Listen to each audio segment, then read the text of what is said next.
Hello po sa lahat po ng mga supporters at sa lahat po ng mga nagmamahal kay Miss Jillian Ward and Mr. Eman Baco sa Pacquiao, kung saan isa sa mga balita na nag-trigger, no, kung saan ay sinasabing ito pala ang totoong dahilan kung bakit pilit na dinidiscreet ng GMA ang pagsasama at ang mga ganap kay Miss Jillian Ward and Mr. Eman Baco sa Pacquiao. Kaya pala may mga pagbura ng post, may mga post na kung saan parang sinasaktan nila yung mga tao, no? Parang nasasaktan yung mga Jillman na mga supporters. Kasi pala, ito naman pala yung plano ng GMA. So yun yung pag-uusapan natin. At the same time, nag-react din po ito pong si Mr. Eman Baco sa Pacquiao sa pagkukumpara sa kanya sa isang aktor mula sa ABS-CBN. So yun yung ating pag-uusapan maya lang. But before that, if you haven't subscribed yet to my YouTube channel, please don't forget to like, share, and subscribe at hit mo na rin ang notification bell for more showbiz updates. So ngayon, bago tayo magpatuloy sa ating updates for today's video, nais ko pong pasalamatan kayo for always watching and trusting this channel. Thank you so much sa inyong laging panonood at palagi ang pagsubaybay sa mga updates po natin. Maraming salamat po. At ngayong araw, ito na, pag-usapan na natin ito pong si Eman, ano? Kasi meron pong isang balita dito na kung saan tila siya po ay kinukumpara sa isang aktor, no, na nagngangalang Piolo Pascual. Sabi dyan, sa mundo ng showbiz at sports sa Pilipinas, hindi na bago ang pagkakaroon ng mga bagong mukha na agad-agad ay kinagigiliwan ng publiko. Ngunit sa kakaiba ng pag-angat ng pangalan ni Eman Baco sa Pacquiao, isang batang boksingero na hindi lamang kilala bilang anak ng boxing legend na si Manny Pacquiao, kundi ngayon ay tinatawag na ring marami bilang Piolo Pascual or Piolo Pacquiao dahil sa kanyang kahawig na aktor na si Piolo Pascual. Ang bansag na ito ay hindi lamang simpleng papuri sa kanyang itsura. Ito ay sumasalamin sa mas malalim na interes ng publiko, isang kombinasyon ng kanyang pisikal na kaanyuan at personalidad at potensyal na maging isang malaking pangalan hindi lamang sa boxing kundi pati sa industriya ng aliwan. Ayon sa ulat, mas lalong sumikat si Eman matapos ang kanyang laban sa Trillia in Manila 2, kung saan ipinakita niya ang kanyang kakayahan sa boxing at determinasyon na sundan ang yapak ng kanyang ama. Hindi lamang ang kanyang panalo ang naging dahilan ng kanyang pagsikat, kundi pati na rin ang mga larawang kumalat sa social media kung saan makikitang kasama niya ang kanyang ama at si Jinky Pacquiao. Ito ay isang emosyonal na sandali para sa publiko, lalo na't matagal ding naging usap-usapan ang relasyon nila bilang mag-ama. Dahil dito mas interesado ang mga tao sa kanyang personal na buhay at pagkatao.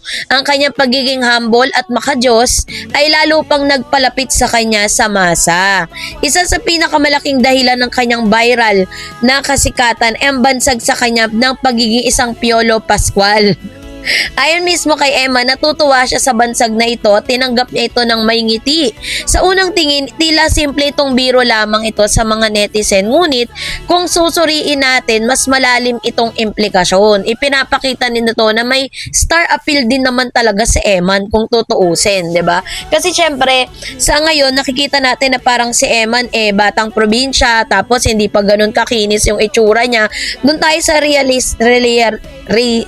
realisasyon na hindi pa siya masyadong makinis, hindi pa masyadong maputi, kasi nga batang probinsya siya parang dati naman hindi naman talaga niya inaakala na darating siya sa punto na magiging isang artista, kaya parang hindi niya masyadong inalagaan yung sarili niya, hindi niya masyadong nagpa pogi ganon, pero pogi siya, may star appeal naman talaga siya, diba? So kaya naman natutuwa siya, pinakita nito na may star appeal siya, nakikita ng publiko ang kanyang potensyal sa showbiz, nagkaroon siya ng sariling identity bukod sa pagiging anak ni Manny Pacquiao. So, sa Pilipinas kasi parang normal lang din kasi yung paghahambing, no? Bilang isang kilalang artistang tulad ni Piolo Pascual ay hindi basta-basta to, at ito ay may indikasyon na may kakaibang dating at karisma ang isang tao, 'di ba? So, it's a pleasure para po kay Mr. Eman Baco sa Pacquiao. So, let's go back to Jillian and Eman. If you kung ma-observe po ninyo, parang feeling natin lahat ng mga ganap ni Jillian at Eman ngayon ay mas humigpit, mas dinidiscreet. Mas maganda pa na hindi sila hindi sila nag all out na parang si Eman ay crush si Miss Jillian. Mas maganda pa yung gano'n na hindi inamin ni Eman na crush na si Jillian. Parang mas lalo pa silang libre na ilabas kung ano yung mga kaganapan, 'di ba? Pero ngayon parang pahirapan, no? Pati yung mga post po nila, pati yung big guy post ngayon pinaghihinalaan na hindi daw si Mr. Eman. Samantalang meron pong BTS na pinakita po yon na ipinost mismo sa TikTok, 'di ba? So, nagkakaroon po ng intriga patungkol sa kanilang dalawa.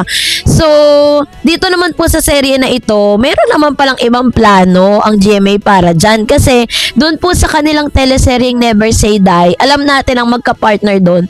Ang talagang inilabas or nung nilaunch po yun, technically, it was Jillian and Mr.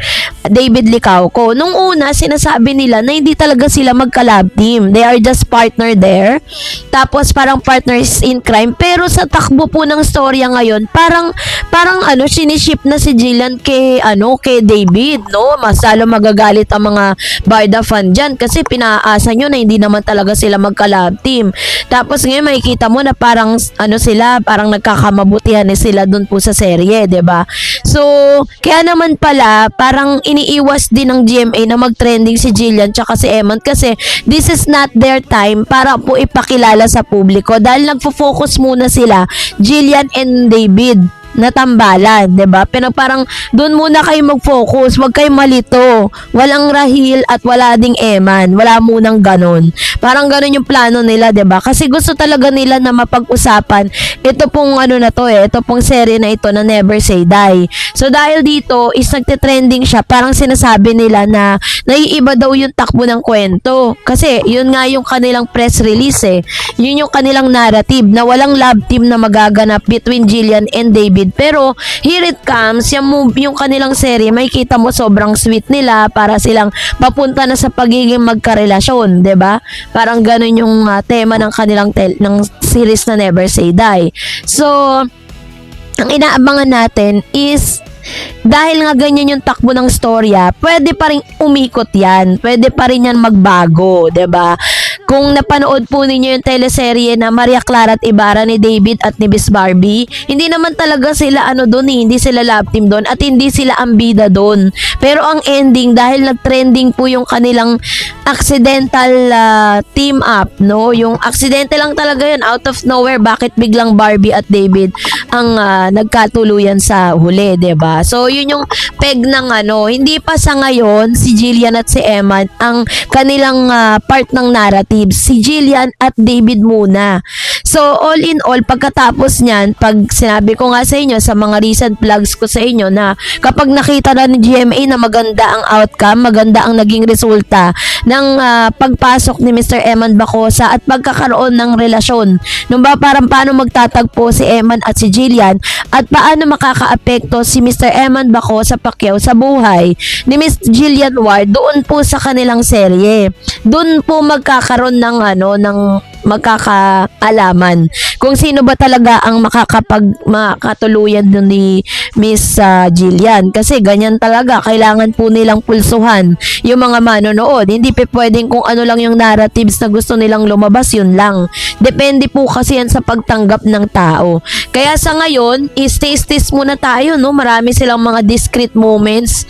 Marami silang mga parang feeling natin, tinatago nila yung mga ganap nila sa isa't isa kasi nga, yun po ay base sa plano ng management po nila. Hindi po nila plano yun.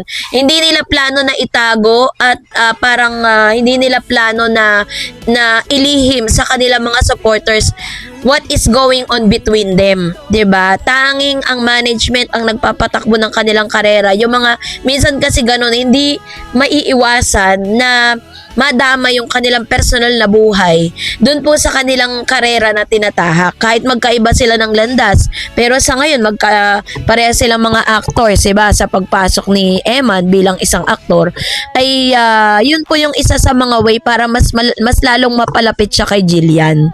Kaya wag tayo masyadong mag-overthink, no, patungkol sa kanilang dalawa, because I know in my heart that they are really a good friends, not just a good friends but a close friend. for now. O, diba? So, kayo po, anong niyang saloobin patungkol dito? Mag-comment kayo sa comment section. And that's it for today. For more videos and updates, please don't forget to like and subscribe. And please don't forget to follow